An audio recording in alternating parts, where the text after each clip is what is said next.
Ce podcast est proposé par Jinkyo, la communauté des talents de l'information. Jinkyo accompagne les médias dans leur détection de talents avec plus d'efficacité et de diversité au service de l'information.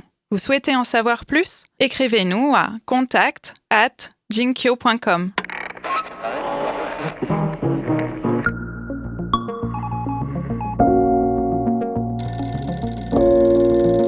Moi, je trouve que c'est sain d'expliquer pourquoi on a choisi tel sujet, combien ça coûte une pige. Une pige, en moyenne, c'est 900 € avec les charges comprises.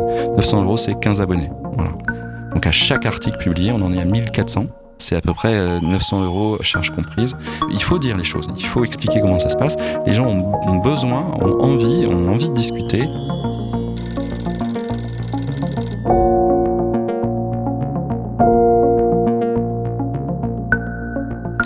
Bonjour à toutes, bonjour à tous, bonjour Jean-Baptiste. Salut Élise. Aujourd'hui dans Aparté, nous sommes heureux de recevoir Jacques Transo. Bonjour Jacques. Bonjour. Journaliste issu de la presse magazine politique, qui a fait une partie de sa carrière à l'Express et a quitté l'hebdomadaire il y a 4 ans pour fonder, avec quelques autres, un média en ligne, Médiacité. Médiacité propose des enquêtes et des articles dans 4 grandes villes de France, Lille, Lyon, Nantes et Toulouse. Alors on est justement à 3 semaines d'un scrutin important en France, les municipales. C'est très important pour le pays, pour les citoyens. Et c'est aussi une échéance importante pour les médias régionaux. Certains disent même que c'est leur Coupe du Monde. C'est vos premières élections municipales à Médiacité et on va un peu en parler. D'abord, on va écouter un des modules que vous proposez à l'occasion de ces élections municipales.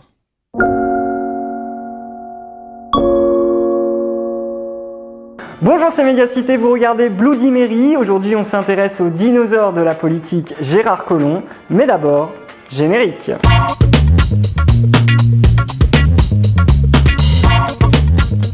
Alors Jacques, avant de détailler exactement ce que c'est que cette vidéo, puis aussi toutes les autres initiatives que vous avez lancées à l'occasion des municipales, est-ce que tu peux nous dire comment vous avez défini finalement les objectifs de cette couverture et notamment, vous avez beaucoup moins en nombre de journalistes sur le terrain que la presse quotidienne régionale, la presse locale.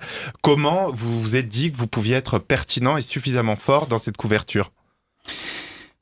On a réfléchi en fonction de nos moyens. Alors effectivement, vous l'avez dit, on reste une petite équipe, on est à peu près 10 journalistes à temps plein sur Médiacité, mais on travaille avec un réseau de pigistes, donc des journalistes indépendants qui sont dans les villes de couverture qui ont été rappelées, donc Lille, Lyon, Toulouse et Nantes. Du coup, à 10 plus le réseau, ça commence à devenir intéressant, mais on est toujours moins puissant que nos principaux concurrents qui sont les grands titres de la presse quotidienne régionale. Et du coup, on reste dans notre ADN de Médiacité, c'est-à-dire le scoop, la révélation, ou alors le décryptage, c'est-à-dire donner du sens à de l'information. Puisqu'on est dans un flux continu d'informations, nous, on est censé pouvoir repérer des pépites qui ont du sens. Et avec ce positionnement, je pense qu'on peut proposer quelque chose de différent, qui ne se retrouve pas par ailleurs, et du coup, inciter à l'abonnement. Oui, voilà, c'est ça. L'objectif, du coup, c'est de faire croître le nombre d'abonnés. Vous vous êtes fixé un objectif ? Bien sûr, quand on lance une entreprise, on a un compte d'exploitation, on a un bilan, on a des actionnaire et du coup, il faut de l'argent et il faut l'utiliser à bon escient. Donc, il faut aussi trouver des abonnés. Donc, on pourra aborder la question économique peut-être un peu plus tard si vous le souhaitez. Ouais. Mais juste par exemple là, en nombre d'abonnés, ce serait de passer de combien à combien ? Là, il nous faut 8000 abonnés. Pour être à peu près à l'équilibre sur 4 villes et on est à peu près à 3500. Donc vous voyez, on est encore loin du compte. Ce qui est important, c'est la dynamique. C'est-à-dire que chaque mois, on bat notre record. Et ça s'accélère. Là, on est entre 150 et 200 en gain, en solde net d'abonnés par mois. Donc c'est des petits chiffres, hein, je suis pas magicien, mais ça croît. Et c'est pour ça qu'on tient depuis 4 ans. C'est-à-dire qu'on y croit et les gens sont enthousiastes et ils se réabonnent. Du coup, on construit pas sur du sable, on construit sur du roc. Et si on tient dans la durée, si on arrive à conquérir cette fameuse défiance, à surmonter cette fameuse défiance du public, si on leur montre la finalité, l'objet, pourquoi on le fait, pourquoi on est indépendant, comment on choisit les sujets, pourquoi on est quelque part à leur service. Pourquoi on a des convictions et des valeurs très fortes démocratiques, de transparence, d'indépendance, d'exclusivité, de qualité. Et ben pourquoi tout ça, ça vaut le coup, ça vaut l'abonnement à 60 € par an. Ok. Alors d'ailleurs, j'ai l'impression qu'on passe du tu au vous. Je vais me permettre le tu si c'est ok pour toi. Ok. Vous, comme tu le disais, vous multipliez les initiatives. Donc on a entendu là, c'était un format un peu YouTube. Ouais. Vous avez des enquêtes collaboratives, bien sûr des enquêtes. Vous avez aussi une plateforme participative qui s'appelle Véracité. Vous avez fait un partenariat un peu original avec la plateforme Nextdoor. Est-ce que tu peux nous dire ces différents formats, comment vous les avez conçus? Voilà, on part d'une, je sais pas comment il faut dire, une vision. En tout cas une envie, c'est que il faut enquêter en dehors de Paris, parce que la France ne se résume pas à Paris. Et que la presse, globalement, est faible en dehors de Paris. Déjà, elle est faible, je trouve, à l'intérieur du périphérique parisien, mais a fortiori à l'extérieur. Et donc, voilà, c'est juste des journalistes qui se lancent en se disant on va enquêter et on va faire le travail du mieux qu'on puisse. Donc du coup, c'est des gens dans l'équipe qui proposent des choses, c'est ça? Voilà. Donc c'est des gens qui ont le goût de l'enquête approfondie. Soit les pigistes nous proposent des sujets, soit on leur commande des sujets. Donc la vision, c'est développer l'investigation locale en France. La vision, c'est aussi qu'on est persuadé que les gens sont moins au courant de ce qui se passe dans leur environnement immédiat qu'au niveau national. Et quelque part, c'est incohérent. On est aussi persuadé que la France vit au rythme du développement des métropoles. Et que dans les métropoles, il y a des gens qui ne se satisfont pas de la presse quotidienne régionale et qui peuvent attendre ou prétendre à une autre information. Donc ça, c'est la base, le fondement, l'investigation locale. Et après, on développe des projets et des innovations éditoriales, des produits éditoriaux, je ne sais pas comment il faut parler. Vous en avez cité un certain nombre. Donc, Véracité, c'est une plateforme dont le nom d'ailleurs a été choisi par un abonné, puisqu'on essaye de rentrer dans une démarche participative, comme on dit souvent. Donc, on leur a proposé de trouver le nom de baptême de Véracité. Donc, c'est une plateforme de questions-réponses, pour l'instant dédiée au municipal, où on se met à la disposition des abonnés, des lecteurs, pour répondre à leurs interrogations sur les municipales. Donc, c'est à la fois du question-réponse et aussi du fact-checking, donc la vérification de données. Exemple, il y a eu une question sur le maire de Toulouse qui s'appelle Jean-Luc Moudenc, et un de nos lecteurs s'est dit mais est-ce que c'est compatible cette fonction de maire et de président de la métropole de Toulouse avec un métier, contrôleur général à l'économie? C'était un poste de haut fonctionnaire rattaché à Bercy. Est-ce que c'est compatible? Et est-ce qu'il arrive à tout faire? Voilà. Donc on a enquêté de façon très approfondie pour arriver à montrer que c'était un job réel, mais on va dire facilité et grandement facilité. Voilà, le type de question. Ça, c'est Véracité. Donc ça, c'est une enquête collaborative ou c'est encore autre chose? Non, c'est encore autre chose. Ça, c'est question-réponse. Donc c'est vraiment, on se met au service de la curiosité de nos lecteurs. C'est comme le Check News de Libé. Ça ressemble beaucoup au Check News de Libé, voilà. C'est pas une idée de génie, mais je pense que c'est la première fois que c'est appliqué à l'échelle locale. Alors après, les enquêtes contributives. Alors là, on sort du strict cadre des municipales. Là, l'idée, c'est de proposer de travailler avec notre communauté de lecteurs. Pour la première enquête contributive, c'est nous qui avons choisi le thème. C'était la gentrification, donc la montée, l'éviction des catégories populaires des centres-villes, et la montée de ce qu'on appelle les bobos dans les centres urbains. Donc, qu'est-ce que ce phénomène? Comment advient-il? Est-ce qu'il est contrôlable? Est-ce qu'il est bénéfique aux villes? Est-ce qu'au contraire, il ségrègue les populations? Donc, ce premier thème, on l'a jeté en quelque sorte, on l'a proposé à nos lecteurs en disant mais voilà, c'est une donnée fondamentale qui traverse les métropoles. Qu'en pensez-vous? Qu'est-ce que vous avez envie de lire? De quoi avez-vous envie de témoigner? Et on a eu plus de 130 contributions, à partir desquelles on a bâti un programme éditorial. Donc vous pouvez trouver ça sur mediacité.fr. Et donc il y a eu entre 15 et 20 articles. Les articles étaient étayés par les questions ou les témoignages des lecteurs.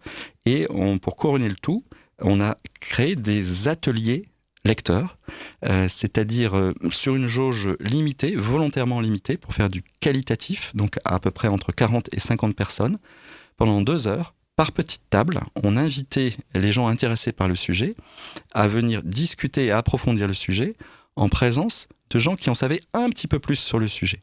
Ça peut être un urbaniste de la ville en question, ça peut être, on a invité par exemple à Toulouse un photographe qui avait photographié l'évolution des quartiers, ça peut être une architecte par exemple, et donc les gens discutent, on met après à la fin en commun, et ils en ressortent, ils ont appris des choses. Et c'est le prolongement naturel de notre métier de journaliste. On peut informer par les articles, mais on peut aussi informer par de la discussion, par des ateliers, pourvu qu'ils soient préparés. Et on a fait 4 fois dans nos 4 villes, et on a fait un carton plein à chaque fois. On a dû refuser du monde. Et alors, un peu plus loin de vos bases, il y avait ce format YouTube Bloody Mary qu'on a entendu. Lui, il est né comment et avec quel objectif ? Alors, il est né par la créativité de notre directeur marketing qui s'appelle Kevin Arkilo et son talent, puisque c'est un YouTuber né alors qu'il ne l'a jamais fait, et il a proposé de rajeunir l'image de Médiacité, parce que nous, on est des journalistes de presse écrite. Et les journalistes de presse écrite, ils sont sérieux, un peu chiants, mais et du coup, nous, on propose quoi ? On propose des enquêtes écrites, pas d'images animées, des enquêtes longues et parfois techniques, parce que l'investigation, c'est aussi la technique. Donc on est hyper exigeant avec les lecteurs. Et donc pour capter ou susciter la curiosité d'un nouveau public, ce format qui est en gratuité totale nous permet d'exister et de dire coucou, on est là, on existe et on est capable d'informer aussi d'une autre manière. Donc venez, abonnez-vous et venez voir ce qu'on est capable de faire. Alors dans la catégorie Découvrez-nous, mais en remontant un petit peu dans le temps, en 2017, très exactement, on va écouter cet extrait.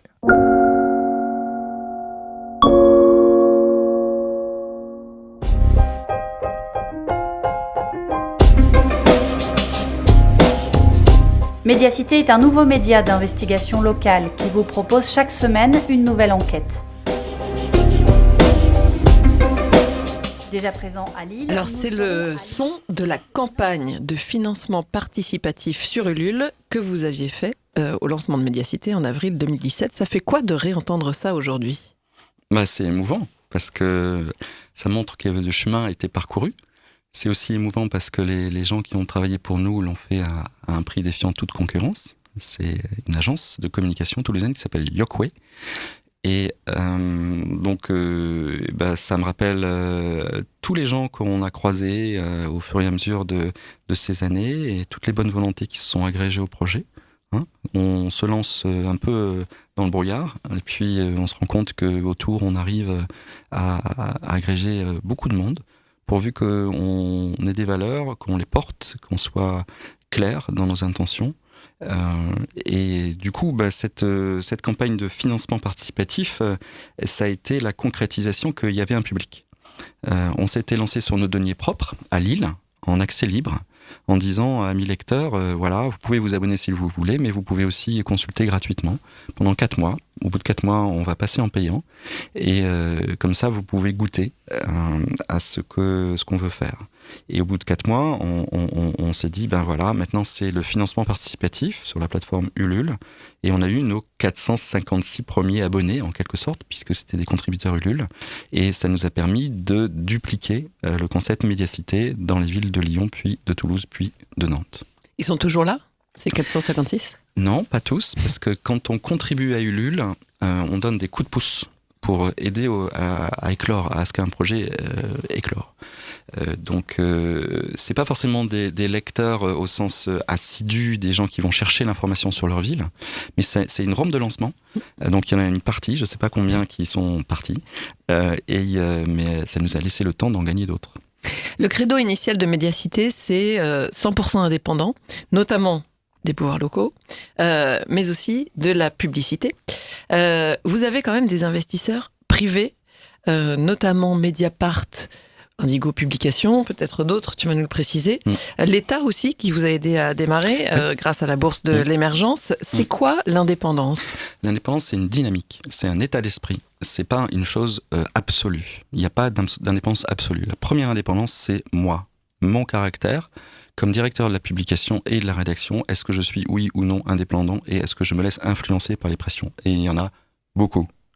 Donc là, il faut interroger ma femme, mes enfants ou mes parents pour en avoir la preuve. Mais ça, c'est le premier élément de l'indépendance. Après, on l'a construit avec un modèle économique. Le modèle économique par l'abonnement, c'est la meilleure garantie de l'indépendance. On n'a pas de publicité. Et les abonnements longue durée, pour nous, c'est une sécurité. C'est très utile pour la trésorerie. Et après, on l'a construit avec des outils qui sont des outils juridiques. Il y a un pacte d'actionnaires, c'est-à-dire une règle du jeu. On a travaillé ça avec notre avocat. Il y a 45 pages, lecture indigeste, mais ça répartit les rôles. Et ça nous permet, à nous les fondateurs, journalistes, de garder l'intégralité du pouvoir sur la ligne éditoriale. Et puis après, il faut des actionnaires. Et donc, on en a beaucoup. Et selon l'adage divisé pour mieux régner, c'est pratique. C'est-à-dire que on n'est pas défiant par rapport aux actionnaires parce qu'ils nous aident, ils nous soutiennent, ils prennent un risque financier pour nous. Mais pour éviter que l'un d'entre eux veuille prendre le pouvoir, eh bien, il se trouve que ils sont actuellement 40 différents. Donc, aucun ne dépasse 5% du capital. Et on a été voir aussi des groupes de presse indépendants, exclusivement indépendants. Il y en a 2 qui ont répondu à notre appel et on les en remercie. Ils ont cru en nous. Donc c'est Mediapart et Indigo Publications. Indigo Publications est un groupe de presse professionnel qui publie beaucoup de lettres confidentielles très haut de gamme. Et Mediapart, si vous voulez, on est des cousins. On a le même goût de l'enquête, le même modèle économique. Ils nous ont soutenus, mais ils sont à moins de 4% du capital, ce qui situe les choses. C'est-à-dire qu'on est maître chez nous. Ils nous ont aidés de façon confraternelle. Merci à Mediapart. On a après des astuces éditoriales d'entreprise à entreprise où on s'échange des articles, puisqu'on est très présent en région et ils ne le sont pas. Et donc ça fonctionne très bien comme ça. Mais chacun a sa ligne éditoriale et chacun est indépendant les uns des autres. Alors on sait que on l'a un peu oublié, mais on sait que ça a été long pour Mediapart et compliqué, et notamment au début parce qu'ils étaient vraiment les premiers à partir sur ce modèle à une époque où personne n'y croyait. Vous, aujourd'hui, Mediacité, à partir de quand tu dis on est sorti d'affaires, on va durer? Il te reste combien de temps pour cette échéance? Là, on vient de boucler une deuxième levée de fonds, donc on sait qu'on sera encore là dans un an. Alors un an, ça paraît très court, mais pour une jeune entreprise, c'est génial. Donc on va fêter nos 4 ans ou 5 ans. Donc on n'est pas encore à l'équilibre, mais on s'en rapproche tous les jours. Il arrive un moment où il y a tellement de gens autour de Mediacité et on a des lecteurs qui sont tellement séduits, et je n'ai pas les chevilles qui enflent, que je pense que si on tient encore un an avec un niveau de qualité comme on l'a, on pourrait être sorti d'affaires. Donc on n'a pas gagné, puisque je vous l'ai dit, on est loin de l'équilibre économique, mais si on tient, on devrait pouvoir s'en sortir. Il faudra sans doute en passer par une nouvelle levée de fonds, on le sait, on l'a déjà programmé, peut-être auprès de fonds d'investissement, c'est-à-dire des gens qui investissent mais qui vont sortir au bout de quelques années avec une plus-value, ce qui nous aidera à déployer le réseau, puisqu'il n'y a aucune raison qu'on s'arrête à 4 villes. Donc pour l'instant on est fragile, on se bat, on progresse. Dans un an, j'espère qu'on pourra être plus sécure et se dire qu'on est sorti d'affaires. On a déjà parlé de votre rapport au lecteur, notamment avec les enquêtes participatives. Vous avez aussi un onglet spécifique sur le site qui s'appelle La Fabrique, où vous êtes assez transparent. En tout cas, vous communiquez sur le fonctionnement de Mediacité, le travail des journalistes. Est-ce que tu penses qu'aujourd'hui, les journalistes doivent se raconter? Bien sûr, bien sûr. C'est un beau métier. C'est le métier que j'ai choisi entre 1000 et je l'ai réépousé en quelque sorte avec Mediacité. Et donc, pourquoi je raconte ça? C'est parce que je suis toujours heurté quand je constate qu'il y a autant de suspicions sur notre profession. Et une des raisons, c'est que, c'est pas la seule, mais une des raisons, c'est qu'on ne l'explique pas. Et donc, qui on est? Pourquoi on choisit? On vient juste de s'en rendre compte de ça. Qu'on ne l'expliquait pas, que les gens ne savaient pas. Mais vous savez, quand on n'est pas en situation de danger, parce que la presse est en danger, on ne se pose pas de questions. Nous, on est des gens de de contenu, le mot est horrible, mais de savoir, c'est-à-dire on adore sortir des scoops, on est les rois des pétroles quand on est le premier à sortir un scoop, on est dans une lecture très descendante du monde, c'est-à-dire nous sommes les sachants, lisez nos articles, nous sommes les plus beaux et les meilleurs, on sait des choses, on est initiés. Hein. Donc on est dans cette culture-là. En plus, c'est très corporatiste le métier. C'est même endogame. Donc il y a moyen de ne pas se remettre en cause. Et pendant longtemps, on ne s'est pas remis en cause parce que le modèle économique était pour nous, parce qu'il y avait de la pub à gogo. Hein, il y a des journaux qui c'était indécent tellement ils gagnaient de l'argent. Donc du coup, ça n'a pas contribué à une certaine humilité, ça n'a pas contribué à une certaine remise en cause, à une certaine transparence. Et donc, bien, c'est sain. Moi, je trouve que c'est sain d'expliquer pourquoi on a choisi tel sujet, combien ça coûte une pige. Voilà. Une pige, en moyenne, c'est 900 € avec les charges comprises. 900 €, c'est 15 abonnés. Voilà. Donc, à chaque article publié, on en est à 1400. Voilà. C'est à peu près 900 € charges comprises. Donc, il faut dire les choses. Il faut expliquer comment ça se passe. Les gens ont besoin, ont envie de discuter. Et franchement, c'est un métier où, quand on est en soirée, on commence à en prendre pendant une demi-heure plein la figure. Voilà, mais en fait, les gens, ils ont envie de comprendre. Donc, au bout de la demi-heure, si vous n'avez pas été vexé, il n'y a aucune raison d'être vexé. Et après, vous pourrez rentrer dans le dur et vous expliquer la machine, la fabrique de l'information. Dans votre présentation sur le site, on peut lire Médiacité, ses 2 ans d'existence, bon, un petit peu plus maintenant, 7 fondateurs, 100 pigistes, etc., etc. C'est aussi l'ouverture de 2 informations judiciaires suite à nos enquêtes. C'est important, ça, les procès, pour asseoir la légitimité ? Alors, il faut qu'on remette à jour notre site, parce que c'est plus 2, c'est 4. Bien sûr, ça fait partie de notre utilité. On est très fiers d'être à l'origine d'un redressement fiscal d'un gros assureur lyonnais qui s'appelle April, qui avait pratiqué l'évasion fiscale à Malte. Lorsqu'on a étudié les Malta Files, qui est une grosse cargaison de documents confidentiels sur cette île européenne, on s'est aperçu que April usait et abusait de ses facilités fiscales et donc redressé de 41 millions d'euros. Donc on a fait gagner 41 millions d'euros à la collectivité, on en est fiers, et ça ne va pas s'arrêter là. Donc c'est utile, c'est un élément d'utilité, voilà. Mais c'est pas le seul. Déjà, on doit expliquer le monde, expliquer comment les décisions sont prises, expliquer pourquoi un tel a été choisi à ce poste. On doit comparer les politiques pratiquées à Lille par rapport à Nantes, par rapport à Toulouse, Lyon et les autres. Donc, on doit rendre intelligent le public, quoi. C'est ça la noblesse du métier. Alors pour terminer et se projeter un peu dans le futur, tu parlais des objectifs d'abonnement, des objectifs financiers, etc. Quels sont les objectifs en termes d'ouverture de nouvelles villes ? Est-ce que du coup cette ligne, ça va être d'aller finalement concurrencer la presse locale dans de plus en plus de régions ? Comme je le disais tout à l'heure, il n'y a aucune raison qu'on s'arrête à 4 villes. Après, beaucoup de gens me disent « Alors la cinquième, c'est pour quand ? Et je leur dis, c'est bien, si tu as 200 000 € sous la main, je commence à discuter avec toi. Alors, c'est pas condescendant de dire ça. Qu'est-ce que ça veut dire ? Ça veut dire que pour ouvrir une ville, ça coûte très cher. Parce qu'au départ, vous avez toutes les charges, vous n'avez pas les recettes. Hein, c'est simple à comprendre. En revanche, on peut imaginer des dispositifs différents, parce que pour l'instant, on est trop fragile pour ouvrir une 5e ville. Ce serait une fuite en avant. Et nos actionnaires nous le disent, ils nous préviennent et c'est normal. En revanche, on peut imaginer d'autres systèmes, peut-être sous la forme de franchise, où des sociétés tierces porteraient le risque. Mais pour se lancer sérieusement avec un modèle comme Médiacité dans une nouvelle ville, il faut à peu près 200 000 €, ce qui permet de sécuriser à peu près 3 ans d'exercice. Les lecteurs, ils viennent pour l'intérêt local ou pour un intérêt national de vos sujets ? Alors, avant tout l'intérêt local.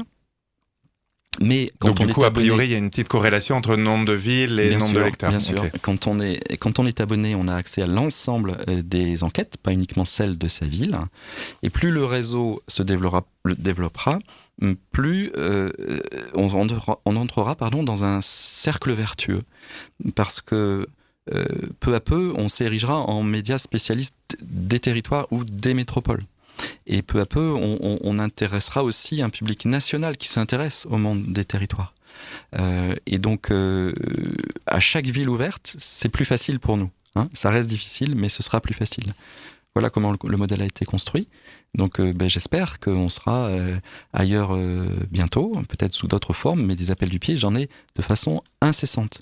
J'en ai eu pour Bordeaux, j'en ai eu pour Strasbourg, j'en ai eu même pour Genève, pour Bruxelles, pour La Réunion, pour la Guadeloupe. Enfin, c'est assez impressionnant. Donc, et donc ça va se faire a priori de dire sous forme de réseau, si tout se passe bien. Toujours sous la forme d'un réseau, parce que la force, c'est le réseau. Hein. Quand on a plus de 100 pigistes qui ont signé pour Médiacité, ça donne une force de frappe fantastique par rapport à notre réalité, parce que c'est sans carnet d'adresses potentielles, sans remontée d'informations potentielles, avec une grande diversité de sujets. Donc le réseau, il casse les barrières. On est local, mais on est multilocal. Il y a des enquêtes qu'on enquête au niveau local, mais aussi au niveau national. Donc on croise les feux. Hein. Et ça, c'est la force d'Internet. On est lu parfois aux États-Unis, on est lu au bout du monde, notamment par la diaspora, hein, des gens qui ont quitté le territoire français pour continuer une carrière professionnelle dans un autre pays, mais qui veulent garder un contact avec leur ville d'origine. Donc il y a du potentiel et on s'active pour qu'on soit enfin à l'équilibre. Il y a trop eu de désastres, hein, il y a trop eu de pertes, il y a trop eu et c'est pas fini, il y a eu trop de difficultés dans ce secteur, donc il faut qu'on réussisse, parce qu'il y a un énorme espoir autour de nous, je le sens, donc quelque part on a cette responsabilité-là, et on fait tout pour y parvenir. Alors justement, une toute dernière question, à l'aune de cette aventure Médiacité, est-ce que tu as un conseil pour quelqu'un qui a envie de lancer un média aujourd'hui ? Ouais. Déjà, il faut qu'il discute avec beaucoup de gens, des profils diversifiés. Voilà. Et après, il faut qu'il s'entoure, parce que tout seul, c'est très très dur. Et il faut beaucoup de compétences pour réussir dans le secteur médiatique. Il ne faut pas être uniquement un bon journaliste, il ne faut pas avoir une bonne idée. Il faut avoir des compétences de marketing, de finance. Il faut vraiment avoir la casquette de l'entrepreneur. Et ça, c'est pas donné, parce que c'est souvent les journalistes et la gestion, c'est comme l'huile et l'eau, c'est vraiment aux antipodes, quoi. Donc, en revanche, sur un projet aussi puissant qu'un projet de presse, on peut agréger des compétences. Et moi, c'est sans doute ce qu'il y a de plus beau dans cette aventure, c'est d'agréger des gens que je n'aurais jamais rencontrés indépendamment de Médiacité. Merci beaucoup, Jacques. Merci. Et bonne continuation. Merci beaucoup. Salut Élise. Salut Jean-Baptiste. Et rendez-vous la semaine prochaine.